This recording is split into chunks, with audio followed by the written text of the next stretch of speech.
शनि कथा कहती है पांव की चप्पल बार बार टूट रही हो, घिस गई हो, बद्दी टूट रही हो, कुछ कर रही हो, और अगर कमर से नीचे जो वस्त्र पहने हो वो अपने आप फट रहे हो, समझ लेना कि शनि पांव से प्रवेश कर रहा, मतलब अपनी प्रखरता शनि दिखा रहा। काशी में जो शिव जी की स्थापना कौन ने करी? काशी में जो शंकर भगवान बैठे उनकी स्थापना करी थी शनि महाराज। किसने करी थी? शनि महाराज ने। क्योंकि भगवान शनि महाराज को उनकी माता के द्वारा श्रापित हो गए और शनि महाराज कांपने लगे। शनि महाराज कांपते कांपते मैं जाऊं तो जाऊं कहां, करूं तो करूं क्या। महाराज शनि महाराज दौड़े और दौड़कर भगवान भोलेनाथ के पास पहुंचे। हे शंकर, त्रिकालदर्शी, कैलाशी, अविनाशी, कृपा करिए बाबा भोलेनाथ, कृपा करो। क्योंकि दुनिया में 33 करोड़ देवी देवता हैं जिनको शनि लग सकता है, केवल एक किसको छोड़कर? शिव को छोड़कर। राम जी को शनि लगा तो 14 वर्ष वनवास चलेगा, कृष्ण को शनि लगा तो मथुरा छोड़कर द्वारका चलेगा। शनि लगा, हनुमान जी को शनि लगा तो गुफा में बैठकर राम राम जपना पड़ा। शनि सबको लगता है, केवल शनि नहीं लगता तो एक मेरे महादेव को, मेरे भोले बाबा को नहीं लगता। शंकर के पास में शनि आ गए। शनि ने आकर कहा भोलेनाथ कृपा करिए बाबा, मैं बड़ा कष्ट में हूं, मैं करूं क्या? बाबा भोलेनाथ ने कहा जा गंगा जी के तट पर काशी में जाकर एक शिवलिंग की स्थापना कर, उसकी आराधना कर और तेरा शरीर ठीक हो जाएगा, कष्ट नहीं भोगेगा। शनि महाराज ने काशी में जाकर शिव जी की स्थापना करी। आज भी नियम है, जिसको शनि लग जाता है एक काजल की डिब्बी ले लो और काजल की डिब्बी को 21 बार उतार कर उसको एकांत में जाकर, जंगल आदि में एकांत में किसी पेड़ के नीचे इतना सा खड्डा खोद कर उसमें काजल की डिब्बी को डाल दो और मिट्टी से पूर दो, उस व्यक्ति का शनि समाप्त हो जाता है। काशी विश्वनाथ का नाम लेकर काजल की डिब्बी को 21 बार उतार कर अगर काशी विश्वनाथ का नाम लेकर शनि वाले व्यक्ति को अगर पेड़ के नीचे दबा दे, शनि समाप्त, शनि उसको परेशान नहीं कर सकता। शनि कथा कहती है पांव की चप्पल बार बार टूट रही हो, घिस गई हो, बद्दी टूट रही हो, कुछ कर रही हो, और अगर कमर से नीचे जो वस्त्र पहने हो वो अपने आप फट रहे हो, समझ लेना कि शनि पांव से प्रवेश कर रहा, मतलब अपनी प्रखरता शनि दिखा रहा। फटे हुए वस्त्र धारण करने वाले का भाग्य भी फटे हुए वस्त्र की तरह, जैसे फटा हुआ कपड़े का रेसा रेसा निकलता है, उसी तरह फटे हुए वस्त्र धारण करने वाले की भी जिंदगी में परिश्रम का रेशा निकलता रहता है, पर उसको सुख का भान नहीं होता। आज के जमाने में ये फटे हुए कपड़ों का फैशन आ गया, ये बड़ा दुख की घड़ी है।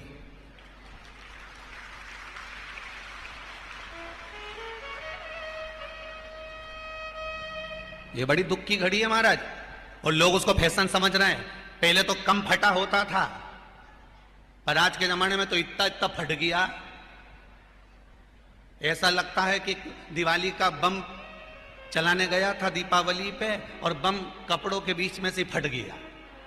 इसलिए वो कपड़े कब पहनेंगे तो उन्हें अब पहन लिया। शास्त्र कह रहा है, लक्ष्मी कह रही है माता पार्वती को कि 2 जगह पर अगर ये 2 क्रम जिस जीव के होते हैं उसके पास में से लक्ष्मी 5 साल में, हम कई बार कहते हैं इन बच्चों को नहीं मालूम, इन नवयुवक लड़कों को नहीं मालूम, इन नवयुवक बेटियों को नहीं मालूम कि फटे हुए कपड़े पहनने का फल क्या है। आज नहीं, विवाह कर कर जब जाएगी तो मायके से जब ससुराल जाएगी, तूने कुंवारी अवस्था में तो खूब फटे हुए कपड़े पहन लिया ने, मम्मी मैं तो जीन्स लूंगी ने ये लूंगी, तो खूब फटे हुए पहन, पर वहां जब जाएगी तब मालूम पड़ेगा कि रोना किसको कहते हैं।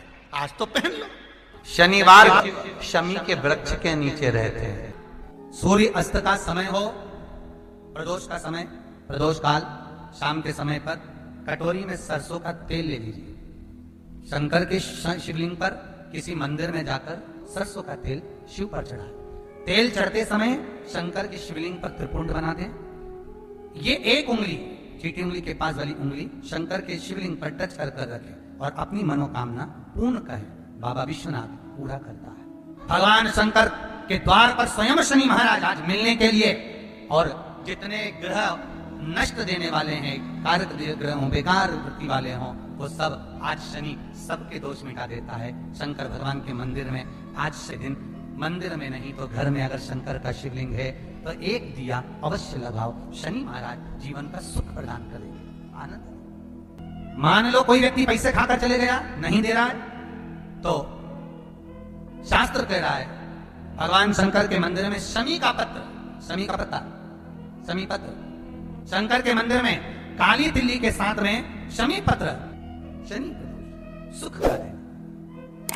स्वयं शंकर को प्रिय है प्रदोष का व्रत, इसलिए निवेदन है बन सके व्रत करते हुए भगवान शंकर का अनुमोदन करें, जीवन को सार्थक बनाएं, भगवान शिव का स्मरण करते हुए आनंद करते हुए। शंकर सुख की देनी है, शिव आनंद। आज शनिवार का दिन है जिस दिन अपन इस दरिद्रता से मिलने के लिए पीपल के पेड़ के नीचे आए हैं। हिंदू धर्म में ये दिन पीपल के वृक्ष के लिए पूजनीय होगा। जो भी शनिवार के दिन पीपल के वृक्ष की पूजन करेगा, दूध चढ़ाएगा या मिष्ठान का भोग लगाएगा, लक्ष्मी और नारायण उसके घर में प्रवेश कर जाएगा। लक्ष्मी और नारायण उसके घर में प्रवेश करेगा। पुराण की कथा कह रही है कि दुनिया के सारे तीर्थ नहीं जा सकते, पृथ्वी की सारी नदियों में स्नान नहीं कर सकते, पवित्र नदियों में आप स्नान नहीं कर सकते, या किसी भी तीर्थ में जाकर एक रात्रि भी विश्राम नहीं कर सकते, या हमने जिंदगी में कोई दान करा ना करा, कोई पुण्य करा ना करा, कोई सत्कर्म करा ना करा, कोई शास्त्र पढ़ा ना पढ़ा, कोई शास्त्र सुना ना सुना, उसके बाद भी शिव महापुराण की कथा कहती है कि एक दिन में अगर मात्र एक बार भी आप शंकर के शिवालय में प्रवेश कर गए या मंदिर में प्रवेश कर गए तो सारे तीर्थ, सारी नदियां, सारे सरोवर, सारी बावड़ी, सारे तालाब, सारे कुंड के स्नान का पुण्य, दान का पुण्य प्राप्त हो जाता है। केवल शिव तत्व को प्राप्त कर लेने। शिव महापुराण की कथा कह रही है कि घर में जो दिया होता है वो दीपक भी कोई साधारण नहीं होता, उस दीपक की भी महत्वता है, उस दीपक का भी वर्णन है। महाराज एक बात और बहुत अच्छे से सुनिएगा, शायद आपकी जिंदगी को सवार हो, शायद आपके जीवन को सवार हो। मेरी जीजियों, मेरे जीजाओं, मेरी बेटियों, बेटाओं, कभी मौका लगे शंकर भगवान के शिवलिंग के पास में आप बैठे हैं, यहां तक शास्त्र कहता है कि घर में अगर किसी को बहुत तेज बुखार आ गया है, बहुत तेज बुखार, और बच्चा उस बुखार में तप रहा है, बहुत तप रहा है, महाराज तुम जिस दिए में भगवान की आरती उतारते हो, जिस दिए से तुम भगवान की पूजन करते हो, कभी मौका लगा और आप पूजन करने के लिए गए,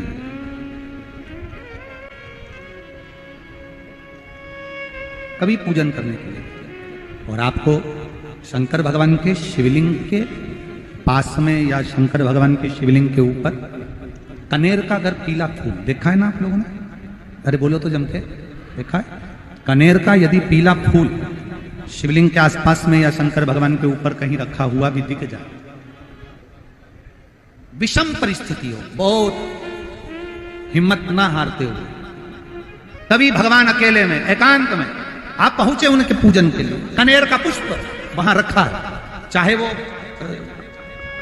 वो जलाधारी पर रखा हो, चाहे वो शिवलिंग के पास में रखा हो, शिवलिंग पर रखा हो, उस कनेर के पुष्प को अगर आप 5 जगह का स्पर्श कराकर अपने हृदय की बात कहकर वापिस महादेव को समर्पित कर देते हो तो भी मेरा महादेव तुम्हारे दुख का निवारण कर देगा।